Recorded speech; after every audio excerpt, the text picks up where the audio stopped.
Men birinchi marta sevgan ayolimning qo'lini o'zim bilan bir xil stol ustida boshqa biri tutganini ko'rgan sekundda hayotimni 3 qismga bo'lib tashlaganimni angladim. O'sha payt men bank filialining menejeri sifatida navbatdagi VIP mijoz bilan shartnoma imzolash uchun konferens zalga kirayotgan edim. Qog'ozlarimni tartiblab, yuzimga majburiy tabassum taqib olgancha ichkariga qadam qo'yganimda qarshimda o'tirgan ayolga ko'zim tushdi va hamma narsa jimib qoldi. U menga qarab kulmasdi. Hatto salom ham demasdi. Faqat imzo chekish kerak bo'lgan joyini sinchiklab o'qirdi. Lekin men uchun uning yuzidagi eng mayda chiziqlar ham tanish edi. Bu Dilorom edi. Mening bir paytlar bor budim bo'lgan ayol. Hozir esa bankning muhim mijoziga aylangan yangi tibbiyot kompaniyasi direktori. Uning yonida o'tirgan. Kostyumi qimmat. Kulgusi haddan tashqari baland. Bilagidagi soati men 3 oyda zo'rg'a ishlab topadigan pulimdan ham qadrli bo'lib ko'ringan yigit esa uylanish uchun kredit so'rayotgan kuyov Diloromning bo'lajak eri ekanini tushunishim uchun hammasini baland ovozda aytishlari shart emasdi.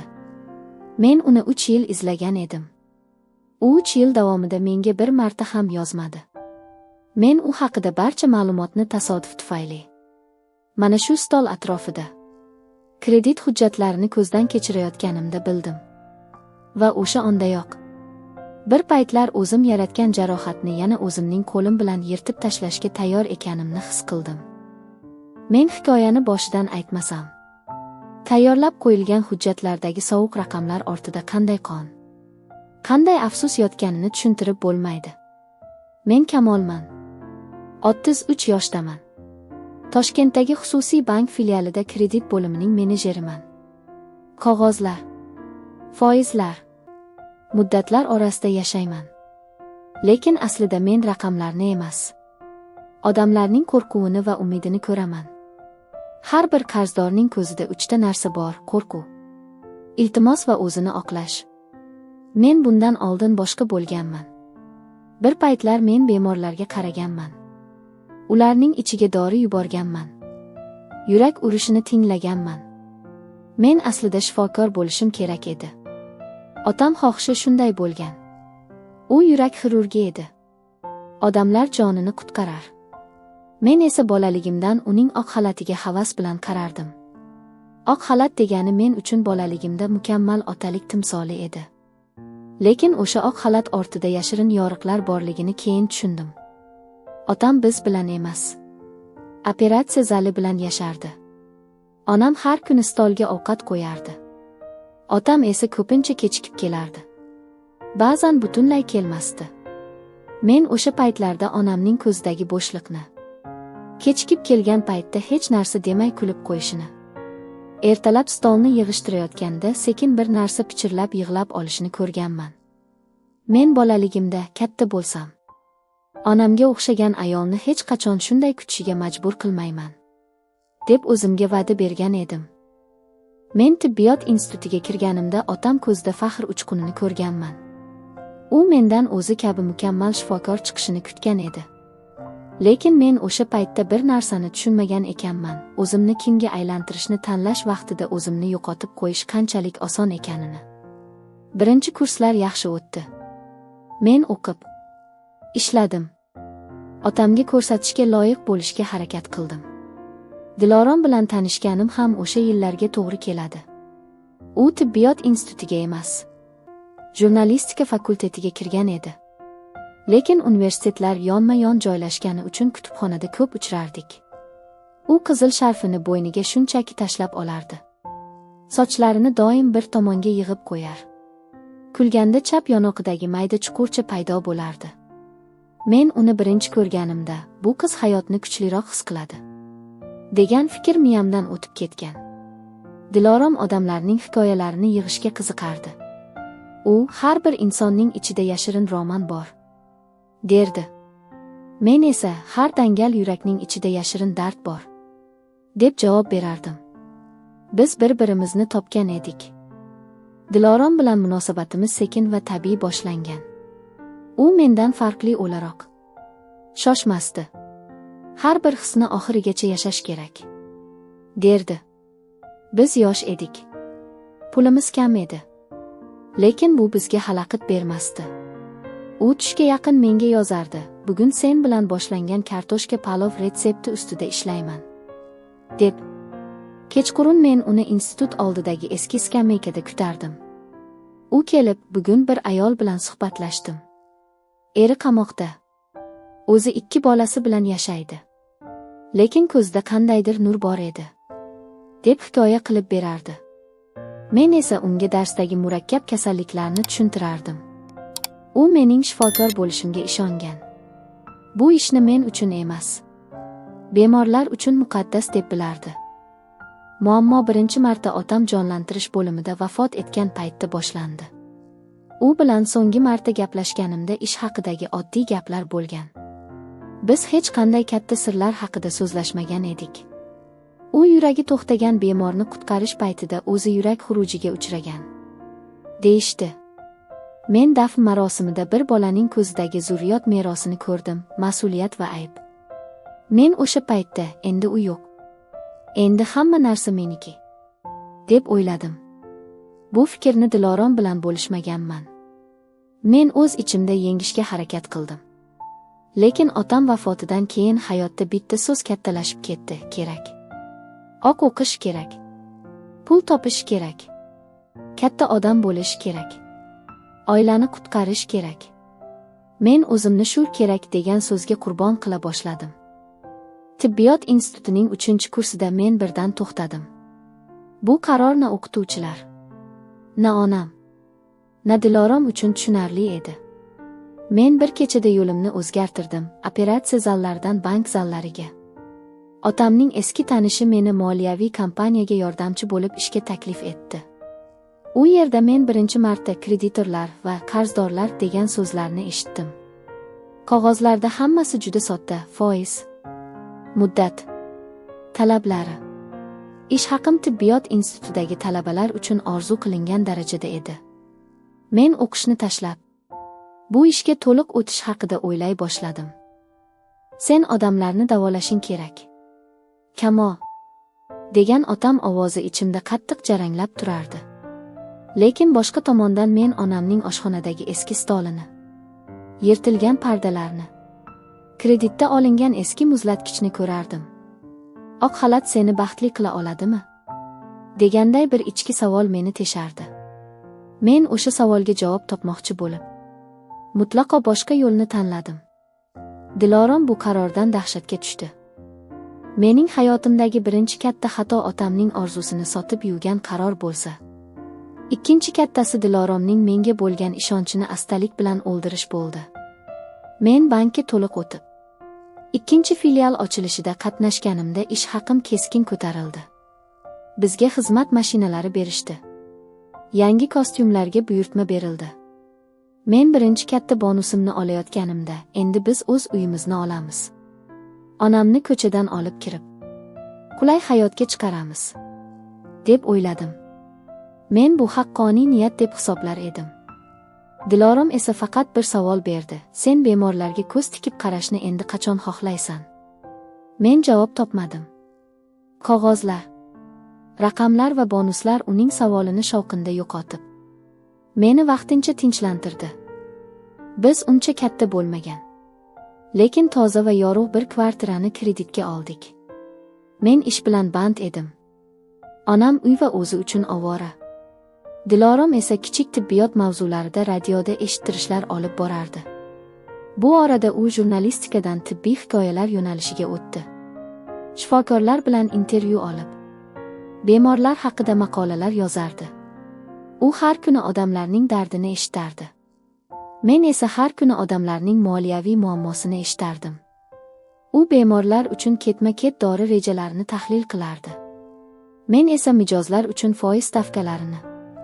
Biz ikkinchi kursda bir-birimizga bergan va'dani esdan chiqarib bo'lmagandek tuyulardi.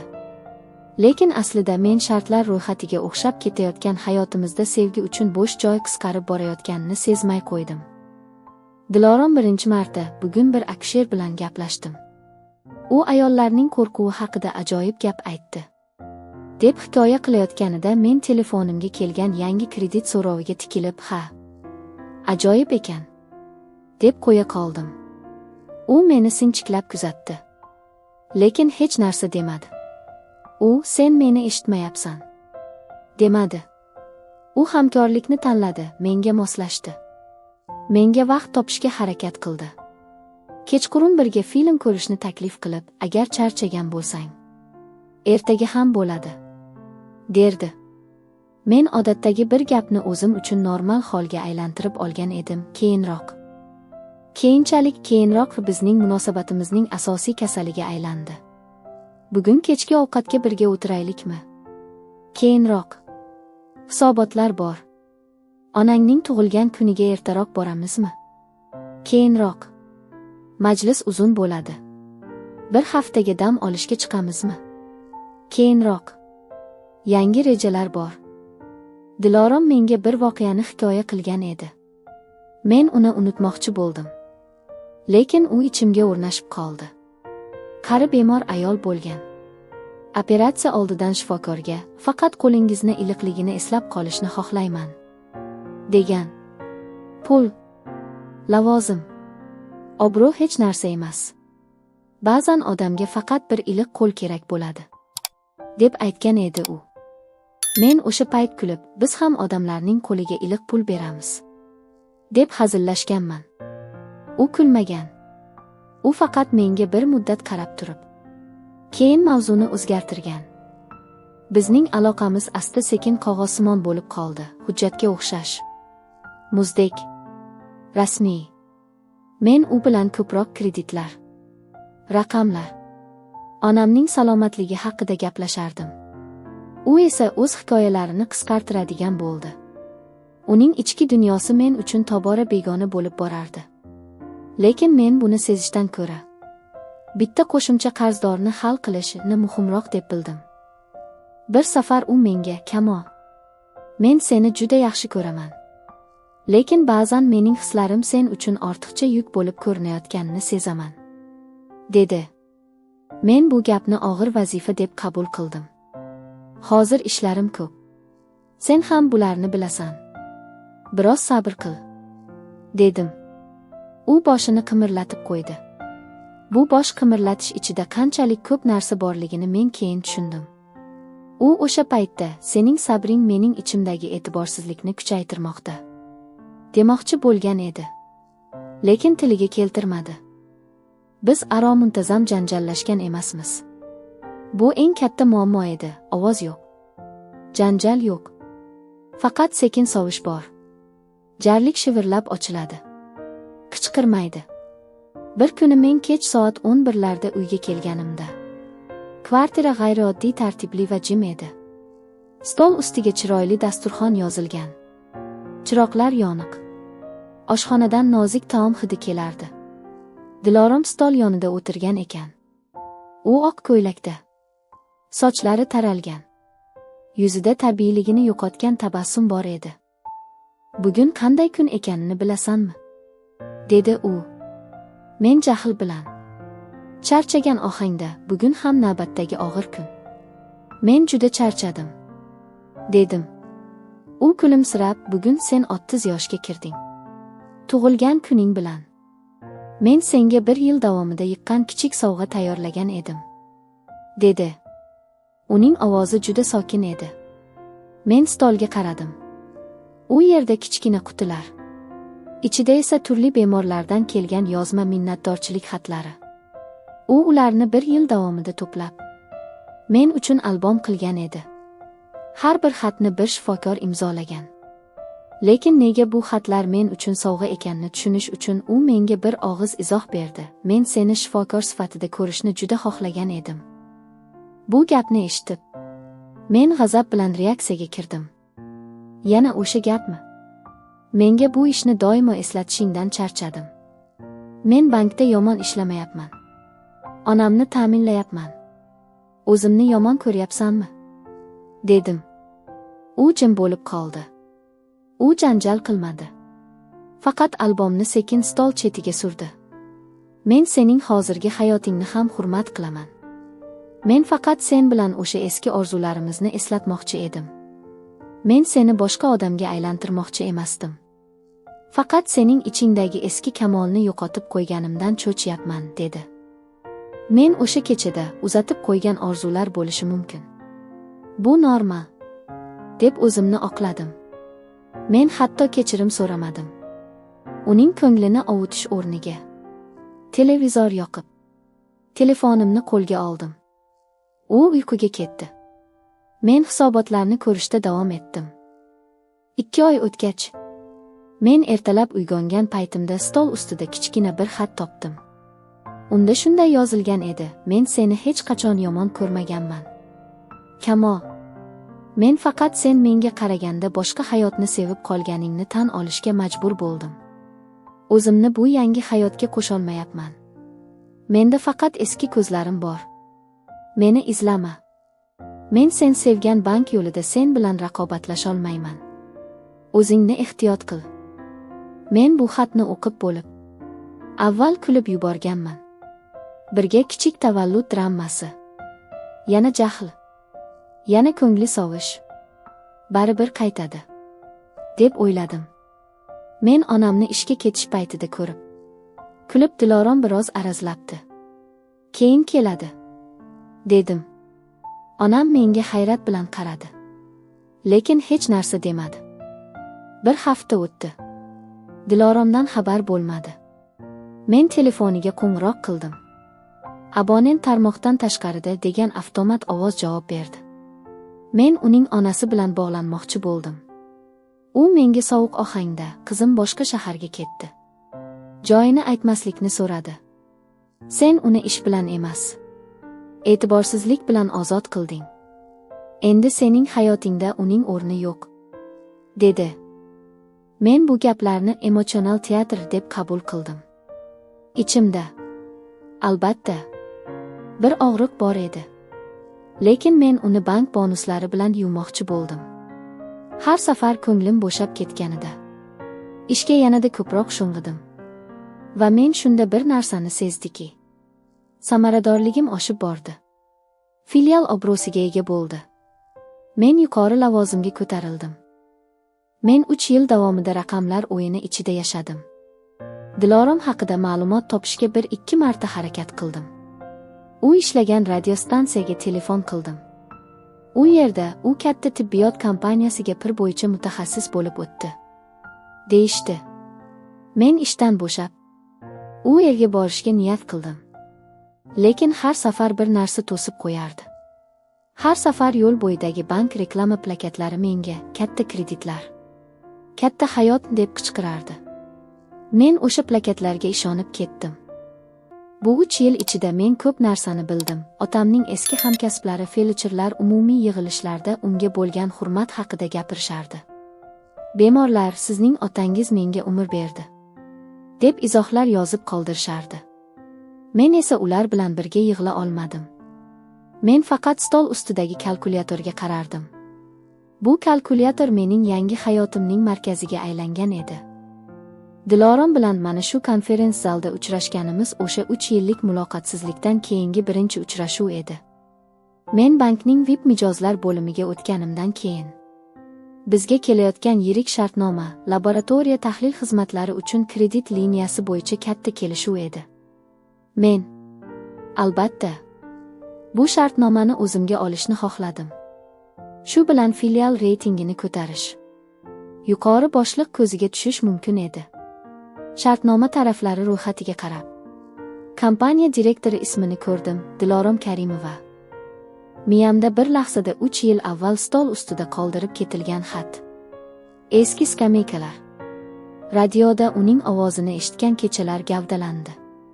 Men konferens zalga kirish oldidan bir necha marta chuqur nafas oldim. Bu faqat professional uchrashuv, deb o'zimni ishontirmoqchi bo'ldim. U zalga kirganida men avval ko'rmay, faqat ovozini eshitdim. Assalomu alaykum. Men Dilorom Karimova, kompaniyamiz rahbariman, dedi u. Ovozida muqarrar barqarorlik, o'ziga bo'lgan ishonch, professional salqinlik bor edi. Men bosh ko'tarib qaraganimda yuzidagi chiziqlardan 3 yil o'tganini ko'rdim. U charchab g'amgin bo'lib qolmagan. Aksincha, qat'iy va ancha mustaqil ayolga aylangan edi. Ko'zlaridagi chuqurlik esa menga tanish bo'lib ko'rindi. U menga ofitsial tarzda qaradi. Demak, siz kredit bo'limi menejerisiz. Men siz bilan raqamlar bo'yicha kelishishimiz kerak dedi. Men, ha, albatta, Dilorom deb yubordim. U bir lahza to'xtab qoldi. Ismimni eshitgandek bo'ldi. Lekin hech narsa demadi. Siz meni direktor Karimova deb atang. Iltimos, dedi. Biz shartnoma shartlarini muhokama qila boshladik. Uning yonida o'tirgan yigit nodon kulgusiga qaramay, imkoni bo'lgan oilaning vakili edi. Tibbiyot kompaniyasiga investitsiya kiritayotgan katta investor bo'lib ko'rinardi. U meni Kamol aka deb gapirardi. Lekin bu aka degan so'zda hurmatdan ko'ra ozgina ustunlik sezilardi. U Diloromning qo'lini stol ostiga sekin qo'ydi. Men esa bu harakatni ko'rib, yuragimda nimadir uzilib ketganini his qildim. Shartnoma jarayonida Dilorom menga tikilib qarab turmadi. Faqat hujjatlarga qaradi. Bizning laboratoriya tizimi juda katta xarajatlarni talab qiladi. Kredit liniyasi bizni kengayishimizga yordam beradi. Biz foiz stavkalarini biroz pastroq olishni xohlaymiz. Lekin garov haqida ham gaplashishimiz shart, dedi. Har bir so'z nafis, aniq va professional edi. Men raqamlar haqida gapira turib, birdan nimadir qilishim kerakligini sezdim. Men bu uchrashuvni faqat manfaatsiz, sovuq jarayon sifatida yakunlasam, 3 yil davomida ichimda yig'ilib qolgan hamma narsa nihoyasiga yetmay qoladi, deb o'yladim. Ular imzo chekib bo'lganidan keyin men hujjatlarni yig'ishtirib, hammasini papkaga solayotgan paytimda bir lahza professional Kamolni kassaga qo'yib, odam Kamolni chiqarib ko'rishga qaror qildim. Dilorom, kechqurun palav, eslaysanmi? deb sekin pichirlab qo'ydim. Hujjat uzatayotganda u papkani olib, bir lahza qo'lini qattiqroq ushlab turdi. Keyin sekin qo'yib yubordi. U ko'zlarimga qaradi. Bu nigoh ichida 3 yil avvalgi skameyka, qizil sharf va chuqur nafas bor edi. Men bu yerga bank bilan suhbatlashish uchun kelganman. Kamo, o'tmish haqida gaplashish uchun emas, dedi u. Ovozi qattiq emasdi, lekin chegarasi aniq edi. Men bir lahza lozim bo'lsa hech narsa demay ket, degan ichki ovoz bilan kurashdim. Lekin yana o'sha kerak so'z boshimni egdi. Men xato qildim, deb aytishim kerak edi. Shartnoma imzolangandan keyin investor kuyov chiqib ketgan. Dilorom hujjatlarni to'g'rilab chiqqan paytda men yana bir bor urinib ko'rdim. Men 3 yil ichida ko'p narsani o'zgartirdim. Lekin bitta narsa o'zgarmadi. Men seni, deb gap boshlaganimda u keskin qo'l ko'tardi. Kamo, 3 yil oldin men ketganimda xat yozganman. Senga aytganman. Sen meni qidirmading. Sen o'sha xatni arzimas araz deb qabul qilding. Men o'sha paytda seni ko'p bahona bilan oqlagan edim. Lekin bir payt kelib, ba'zi bahonalar rost haqiqatga aylanadi. Men 3 yil davomida sarson bo'lib yurgan emasman. Men ishga sho'ng'iganman. Men o'zimni o'ylaganman. Sen ham o'zingni tanlading. Endi bizning hayotimiz 2 alohida yo'lga kirgan. Men buni qaytarishga urinishni xohlamayman, dedi u. Men o'sha ondayoq u kelin bo'lyapti degan faktni bilgan bo'lsam ham, ichimda nimadir u hali qaroriga to'liq ishonmagan, deb pichirlab turardi. Bu pichirlash mening eski Kamolimni uyg'otmoqchi bo'ldi. O'sha uchrashuvdan so'ng men odatdagi hamma ishni tashladim. Bankdagi kollegalarim mening yuzimdagi rangni ko'rib, hammasi joyidami, deb so'rashdi. Men ha, dedim. Lekin ichimda yo'q bor edi. Men Dilorom haqida ko'proq bilishim kerakligini angladim. Men bu safar raqamlarni emas, haqiqatni izlashga kirishdim. Bank orqali keng ma'lumot topish oson emas. Lekin kredit tizimi bizga mijozlar haqida ma'lum darajada himoyalangan. Lekin ochiq raqamlar beradi. Men hujjatlarni ko'zdan kechirib, kompaniya tashkiliy tuzilmasini ovora bo'lib o'rgandim. Dilorom faqat direktor emas edi. U aslida kompaniyani noldan ko'tarishga yordam bergan asosiy boshlovchi bo'lgan. Kompaniya innovatsion tibbiy testlar, xususan ayollar salomatligi bo'yicha texnologiyalar ishlab chiqardi. Logo zamonaviy, ofislar toza, jamoa yosh.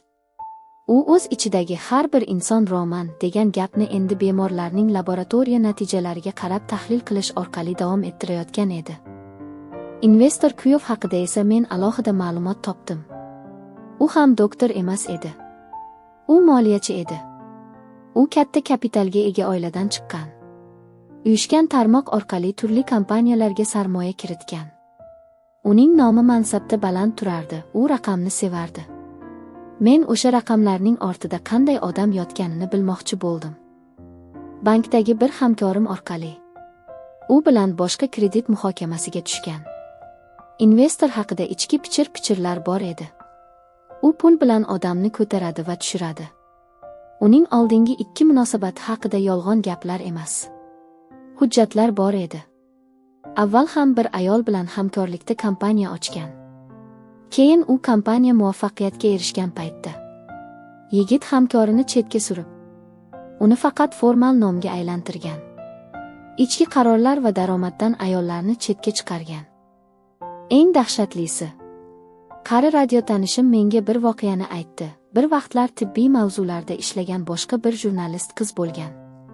Investor uni dastlab ko'tarib, keyin boshqaruvdan siqib chiqargan. U qiz depressiyaga tushib, mamlakatni tark etgan. Bu faqat mish-mish emas edi. Men keyinchalik bu qiz bilan yozishmalarni topdim. U menga elektron xatlar orqali investorning manipulyativ fe'lini tasvirlab bergan. Men o'sha xatlarni o'qib, bitta savolga kelib qoldim. Dilorom endi raqamga uylanayaptimi? Men buni ayolning qarorini haqorat qilish deb emas, balki uning oldidagi yashirin xavfni ko'rish deb qabul qildim.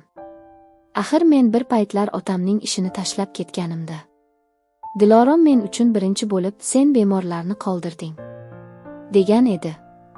Endi esa men ko'rib turibman, u laboratoriya bilan bemorlarni birlashtirayapti. Lekin uning yoniga raqamlarni faqat o'z manfaatiga ishlatadigan odam kirib kelayapti. Men o'shanda birinchi marta haqiqiy qo'rquvni his qildim. Bu qo'rquv o'zim uchun emas, Dilorom uchun edi. Men o'sha kechada uyda chiroqni o'chirib, stol ustida uning tashlab ketgan eski xatini yana o'qib chiqdim. Men sen sevgan bank yo'lida sen bilan raqobatlasholmayman degan jumla ko'zimga o'qdek botdi. Dilorom o'sha paytda meni raqamga yutkazib qo'ygandi. Endi esa raqamni boshqa odamlarga yutkazayotgandek ko'rinardi. Ertasi kuni men ishga borganimda, bank direktori meni yoniga chaqirdi. Kamo, bu shartnoma biz uchun katta imkoniyat. Sen uni muvaffaqiyatli o'tkazding. Filialni kengaytirish rejalari bor. Seni yuqoriga ko'tarish haqida o'ylayapmiz, dedi. U menga yangi mansab, yangi maosh, yangi mashina haqida gapirdi. Men stolda o'tirgancha, bu hamma narsani eshitib, faqat bitta savolni ichida aylantirayotgan edim. Seni qo'ling nimani ushlamoqchi? Bank kalitlarimi? Diloromning qo'lini yana bir marta, lekin bu safar raqamlar orqali emas, odam sifatida ushlashmi? Men direktorga, menga bugun kechgacha ruxsat bering. Ertaga qarorimni aytaman, dedim. U hayron bo'ldi. Bu qanday qaror bo'lishi mumkin? Bunday imkoniyatni o'ylashning o'zi yetadi-ku, dedi. Men, ba'zan hamma imkoniyatlar bir tomonda, bitta odamning hayoti boshqa tomonda turadi, dedim. O'sha kechasi men Diloromning kompaniyasi joylashgan binoning oldiga bordim.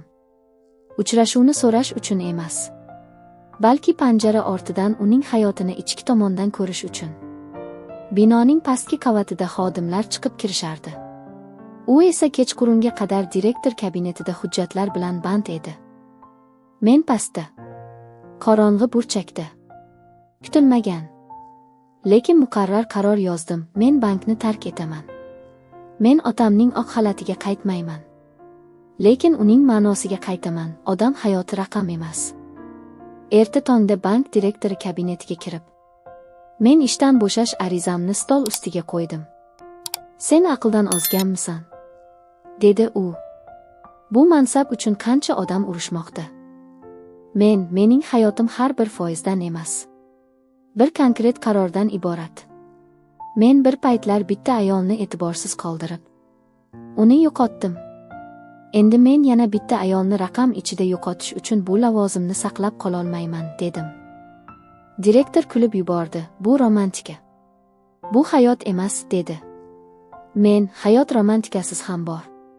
Lekin romantikasiz hayotning rangi yo'q, dedim. Men ishni tark etib, bir necha kun onam bilan uyda qoldim. Onam menga yana nimalar boshlayapsan, deb jahl qildi. U mening bankni tashlaganimni eshitib, hayrat va g'azabga tushdi. Sen ham otangga o'xshab ketayapsan. U ham odamlarni deb o'zini unutib yuborgan. Sen ham bir ayol ortidan hamma narsani tashlaysanmi, dedi onam. Otam odamlarni qutqarib o'zini unutgan. Men esa o'zimni himoya qilaman deb odamlarni unutganman. Endi bu bilan yashay olmayman, dedim. Onam uzoq vaqt jim o'tirdi. Keyin sekin, men seni bolaligimdan bitta qo'rquv bilan tarbiyalaganman. Otangning yo'qligi meni sindirishga oz qolgandi. Men seni butun kuchim bilan ushlab qolganman. Men har doim o'zingni himoya qil. Ba'zi ayollar erlariga boshini tikib qo'yadi. Men senga shunday bo'lma, deb uqtirganman. Lekin sen o'zingni himoya qilaman deb boshqa odamni butunlay unutib yubording. Agar sen shu harakating bilan yana o'sha ayolni raqamlar changalidan qutqarmoqqa harakat qilmoqchi bo'lsang, men senga xalaqit bermayman. Men faqat bitta shart qo'yaman, agar u seni yana rad etsa, sen hayotingni tamomlab qo'ymaysan. Sen erkak sifatida odamni sevging, lekin o'zingni ham yo'qotma, dedi. Bu gaplar mening ichimdagi bo'linishni bir joyga to'pladi. Men Diloromni qaytarish uchun emas, uni raqamlar qurboniga aylanishdan qutqarish uchun harakat qilaman, degan qarorga keldim. Men investor haqida to'plagan barcha ma'lumotlarni tartibga soldim. Eski xatlar, advokat yozishmalari, moliyaviy manipulyatsiya haqidagi dalillar. Men ularni Diloromga tashlashni rejalashtirdim. Lekin bu jarayon ham ehtiyotkorlikni talab qilar edi. Agar men hamma narsani bank orqali yuborsam, bu Undertover urinishlarga o'xshab qoladi. U esa meni raqamlar qatoridagi bo'lgin deb o'ylashi mumkin. Men o'zimni direktor uning yonida manyats emas, balki ogohlantiruvchi sifatida ko'rsatishim kerak edi. Kunlardan bir kun, u kompaniyadan chiqib, avtomobiliga ketayotgan paytda, men parkingda yo'lini to'sdim. U meni ko'rib, hayron bo'ldi. Lekin bezoftalik ham ko'zida yorqin edi. Kamo, sen nima qilayapsan? Bankdan bo'shaganingni eshitdim. Yana impulsiv qaror, dedi u. Men uning qarshisida turgancha papkani ko'tardim. Men bu safar impulsiv emasman. Men 3 yil davomida impulslarimni raqam bilan bosganman. Endi raqamlar ortida yotgan haqiqatni ko'rdim, dedim. U papkaga qarab turdi. Bu nima? Dedi. Bu sen uylanmoqchi bo'lgan odam haqida. Men senga bu papkani berishim kerak. Qolgan qarorni sen o'zing chiqarasan. Men senga faqat bir narsa ayta olaman. Men bir paytlar seni e'tiborsiz qoldirib, xatolar qilganman. Men seni o'zim bilan raqamlar poygasiga tortib ketganman. Hozir men raqam ortida yashirin yana bir o'yin borligini ko'ryapman. Agar men bu papkani bera olmasam, men otamdan ham yomon bo'lib qolaman. U bemorni qutqarishga harakat qilgan. Men esa bemor emasmiz, deb ko'z yumgan bo'lib qolaman, dedim. U qattiq nafas oldi. Sen meni ushbu papka orqali pastga tushirmoqchisanmi? Dedi. Yo'q. Men seni pastga tushirishni emas, qafasdan chiqarishni xohlayman, dedim. U papkani oldi, lekin darhol ochmadi. Sen mening qarorlarimga hurmat bilan qaray olasanmi? Dedi. Men seni hurmat qilaman. Men faqat seni raqamga qurbon qilishni ko'ra olmayman. Sen bemorlar uchun tonggi radioda turib soatlab gapirgan ayolsan. Sen odamlarning hikoyalarini yozgan eding. Endi esa sen o'z hikoyangni investor bilan birga raqamlar bo'limiga topshirmoqchi bo'layapsan. Men buni ko'rib turib, hech nima demasdan ketolmayman, dedim. U hech narsa demasdan mashinaga o'tirib, papkani yoniga qo'ydi. Men bir necha kun davomida u telefon qilmasligini, papkani o'qimasligini o'ylab qiynaldim. Har bir kun noaniqlik ichida o'tar.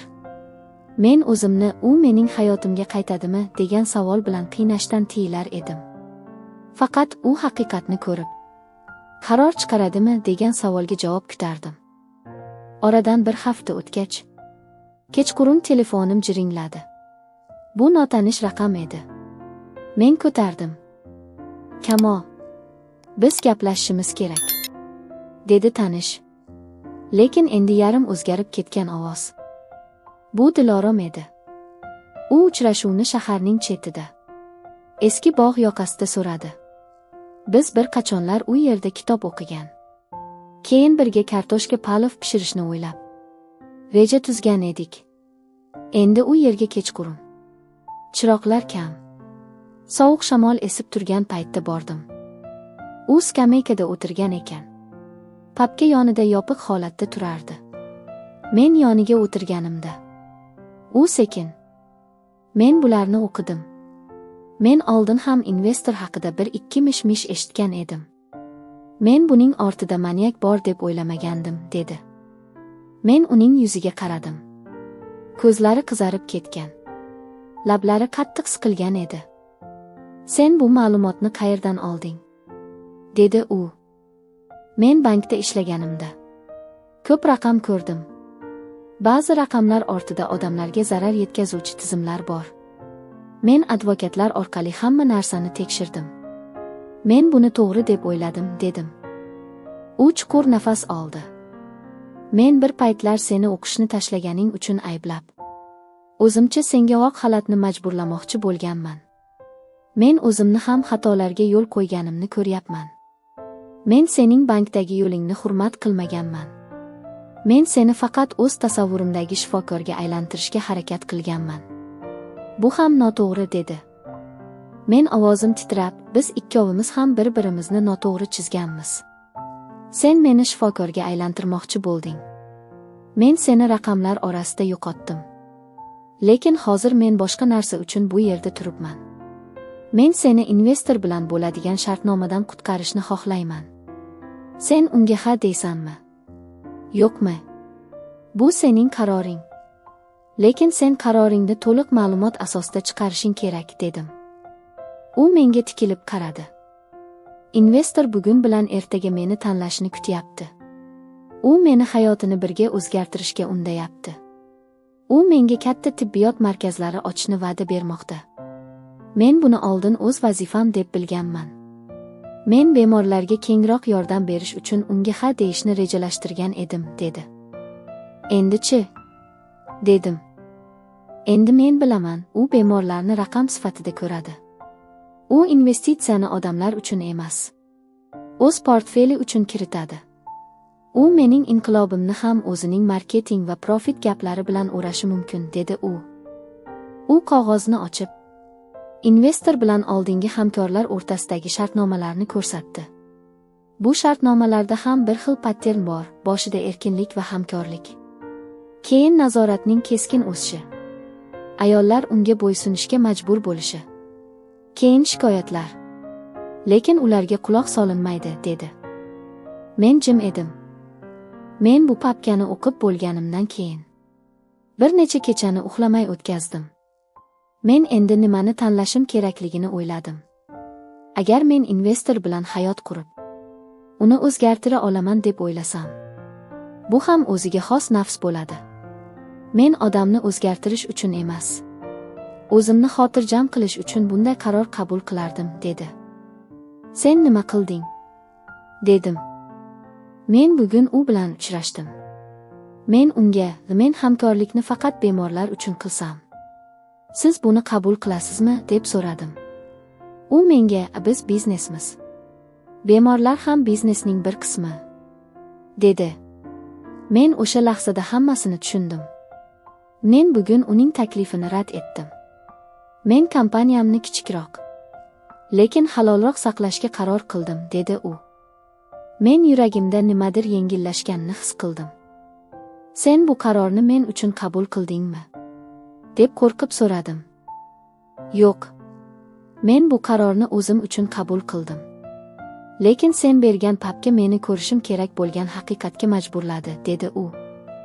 Biz ikkinchisi qarama-qarshi skameykada jim o'tirib qoldik. Shamol barglarni silkitardi. Bog'da bolalar ko'rinmasdi. Kech bo'lgan edi. Kamol, dedi u nihoyat. Ha, dedim. Sen 3 yil avval meni qidirmading. Sen mening xatimni jiddiy qabul qilmading. Sen o'sha payt bankni tanlading. Endi sen bankni tashlab meni raqam qurbonidan qutqarding. Bu juda murakkab paradoks, dedi u. Men kulimsirab, men 3 yil avval qo'rqoq edim. Men otamning o'limidan qo'rqib, otamdek bo'lishdan qo'rqib, janjaldan qo'rqib, ayollarning ko'zdagi darddan qo'rqib qochdim. Men raqamni tanlash orqali hammasini boshqaraman deb o'yladim. Endi men bilaman, raqamlar ham hech narsani boshqara olmaydi, dedim. U menga qarab, men ham qo'rqoq edim. Men sening bankdagi yo'lingni ko'ra turib, seni tanlashdan qo'rqib ketdim. Men sen meni sevishni bas qilding deb o'yladim. Men sening ishga sho'ng'ishingni men bilan bo'lishmasliging deb qabul qildim. Endi ko'ryapman, sen o'sha paytda ham, bugun ham hayotini raqamlar bilan himoya qilmaga urinayotgan bolani his qilyapsan, dedi. Men ichimda bir narsa harakatlana boshladi. Biz bir-birimizni tushunib qolayapmiz. Biz yana birga bo'lishimiz kerakmi? degan savolni ichimda o'tkazdim. Lekin tilimga keltirmadim. U buni o'zi aytdi. Kamol, men senga minnatdorman. Agar sen bu papkani bermaganingda, ehtimol men investorga ha derdim va bir necha yil ichida yana bir qafasdan chiqish uchun kurashardim. Men bu kurashni boshidan oldim. Bu uchun sening roling bor. Lekin bu seni o'sha xatingni o'qib bo'lib ketib qolgan paytdagi xatolardan ozod qilmaydi. Bizning o'tmishimiz bor. Bu o'tmish bitta papka bilan tozalanmaydi, dedi u. Men og'ir nafas oldim. Men seni qaytarish uchun emas, o'zimni ham, seni ham rost bilan yuzlashtirish uchun bu ishni qildim, dedim. Men bilaman. Shuning uchun men bu kechani sen bilan bo'lishmoqdaman, dedi u. Biz yana jim o'tirib qoldik. Bir qarorga kelishimiz kerak edi. U yoki men hoziroq yangi sahifa ochishni aytsam. Bu sahifa 3 yil avvalgi jarohatlarni bosib yuborishi mumkin edi. Kamol, dedi u. Ha, dedim. Sen endi qaysi yo'lni tanlaysan? dedi u. Men bankni tashladim. Men otamning oq xalati ortidagi ma'noga qaytmoqchiman. Men shifokor emasman. Lekin bemorlar bilan ishlaydigan ko'ngilli bo'lishim, klinikalarda psixologik yordam ko'rsatishim mumkin. Men raqamlardan ko'ra odamlarni tinglashni o'rganmoqchiman, dedim. U boshini qimirlatdi. Men sening bu yo'lingni hurmat qilaman. Men ham laboratoriyalarni faqat testlar uchun emas, odamlar hikoyalari uchun ishlatmoqchiman. Men tibbiyot kompaniyasi rahbari sifatida sog'liqni faqat natija sifatida emas, jarayon sifatida ko'rmoqchiman, dedi. Biz ikkimiz ham otamning eski halatini ko'z oldimizga keltirgandek bo'ldik. Yelkasi charchagan, ko'zlari tumbashlari chuqurlashgan. Lekin bemorlar xonasiga kirganida yuzida qandaydir iliq nur bor edi. Biz 3 yil avval bir-birimizni yo'qotganmiz. Endi esa 3 yildan keyin bir-birimizni raqamlar ortidan topdik. Bu tasodif emas. Bu sababi bor hodisa, dedim. U kulimsirab, sababni romantik qilib ko'rayotganingni sezib turibman, dedi. Men romantik bo'lishni o'rganyapman, dedim. U sekin qo'lini skameyka yuzasiga qo'ydi. Men hozir seni sevaman deb aytolmayman. Men seni endi boshqa ko'rinishda ko'rayapman. Sen o'z xatolaringni ko'rib, ularni tuzatishga harakat qilyapsan. Bu harakat men uchun ahamiyatli. Lekin biz o'tmishni esdan chiqara olmaymiz. Biz keyingi sahifani ochmoqchi bo'lsak, bu sahifa oldingi sahifalar ustiga quriladi, dedi. Demak, bu sahifada men senga e'tibor berishni o'rganishim kerak, dedim. Ha, dedi u. Sen menga bir imkoniyat berasanmi? Deb nihoyat tilimga kelgan savolni aytdim. U ko'zlarimga qaradi. Bu imkoniyat men seni qaytarish uchun emas. Seni kuzatish uchun bo'lishi kerak. Men sendan bitta narsa so'rayman, agar biz yana yaqinlashsak. Sen har safar hayotingni raqamlar bilan o'lchashdan cheklanishga harakat qilasan. Men sening har bir qaroringda, bu qaror bemor uchunmi?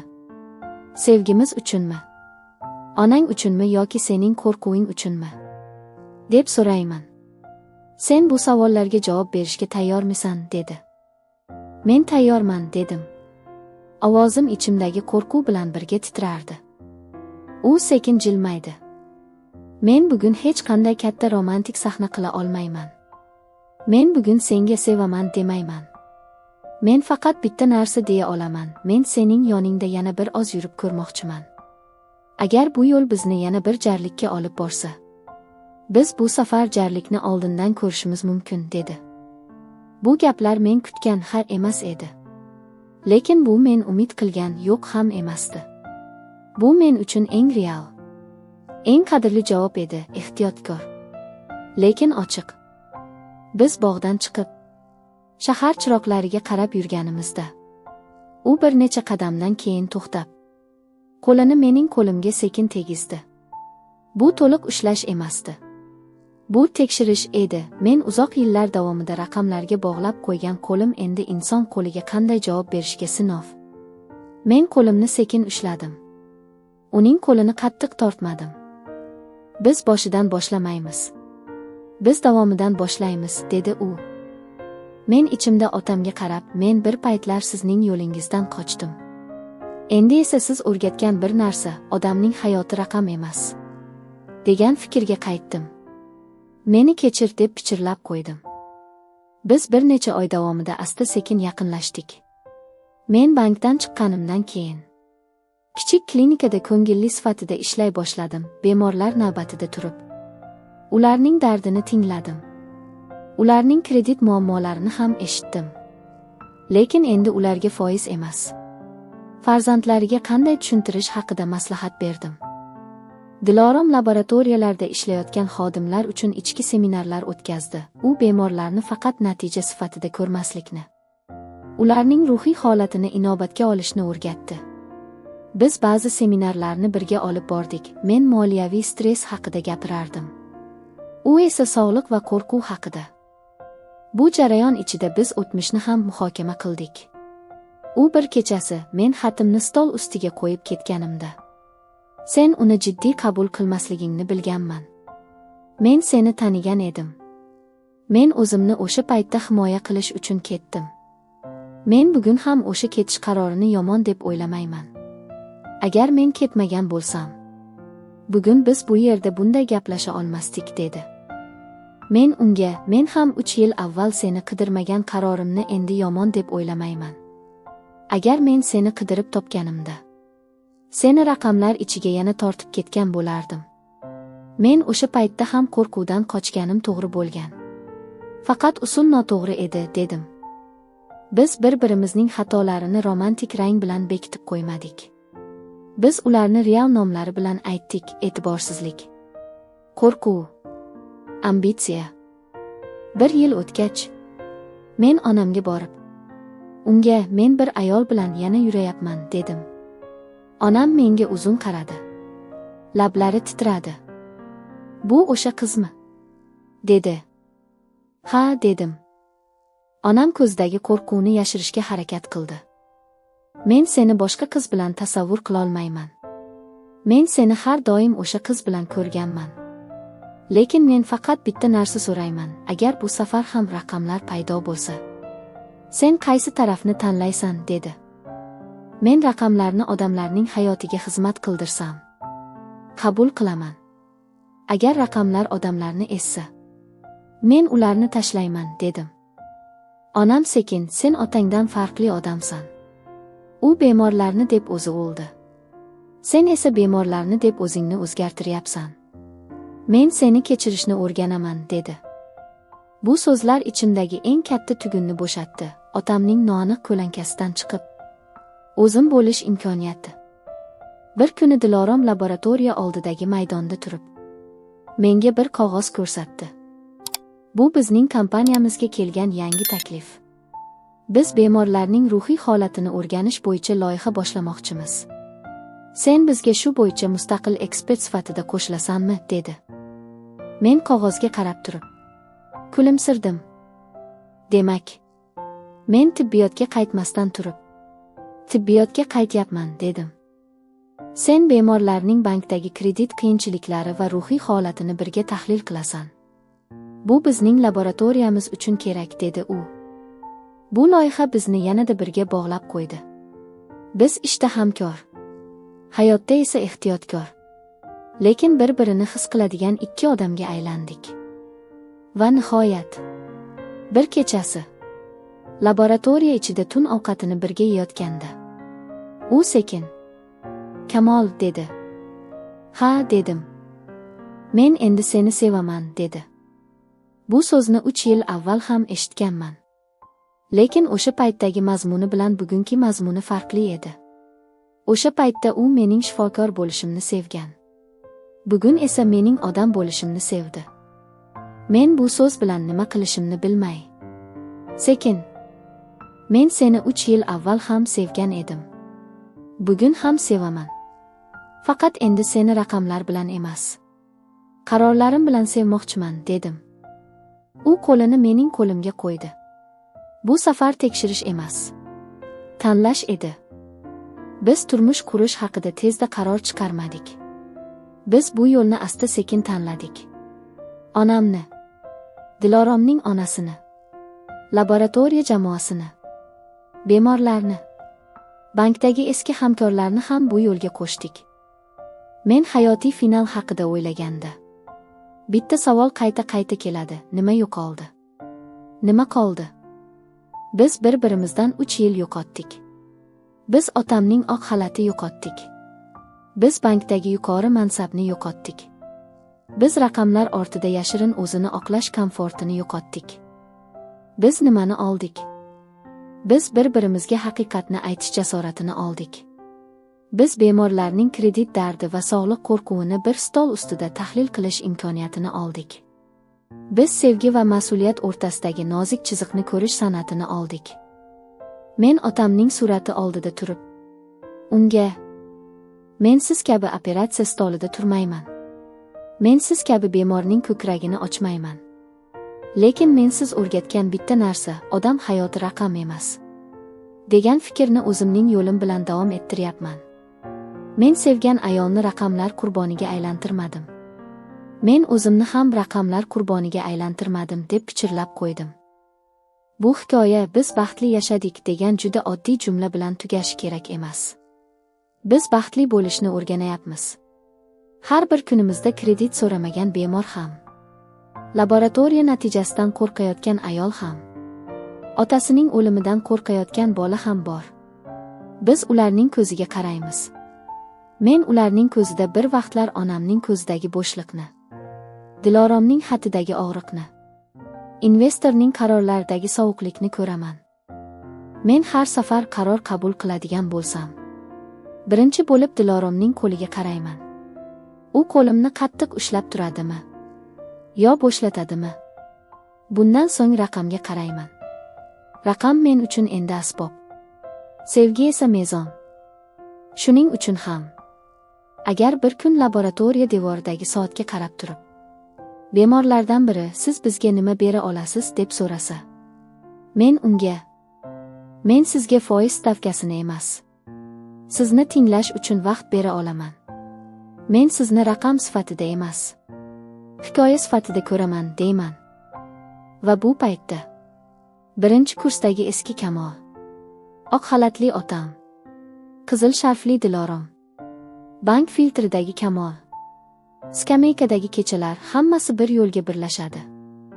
Bu yo'l nafaqat "nima bo'ldi" degan savolga, balki bu voqealar aslida nimani anglatadi degan savolga ham javob beradi. Bu voqealar shuni anglatadiki, ba'zan biz sevgan odamni yo'qotib, u bilan birga o'zimizni ham yo'qotamiz. Keyin raqamlar ortiga yashirinib, o'z xatolarimizni oqlamoqchi bo'lamiz. Lekin bir kun kelib, kimdir bizga haqiqat papkasini tutadi. Bu papka ichida faqat dalillar emas, balki bizning aybimiz ham bor. Agar biz bu papkani ochib qaror qilsak, biz sevgi va mas'uliyat o'rtasidagi eng nozik chiziqni topa olamiz. Men bu papkani o'zim uchun ham, Dilorom uchun ham ochdim. Va shu bilan birga otamning oq xalatini ko'nglimda ohista yuvib, yangi, ammo ma'nosi eski bo'lgan bir hayot kiyib oldim. E'tiboringiz uchun rahmat. Yuqoridagilardan o'zingizga kerakli xulosani chiqardingiz degan umiddamiz.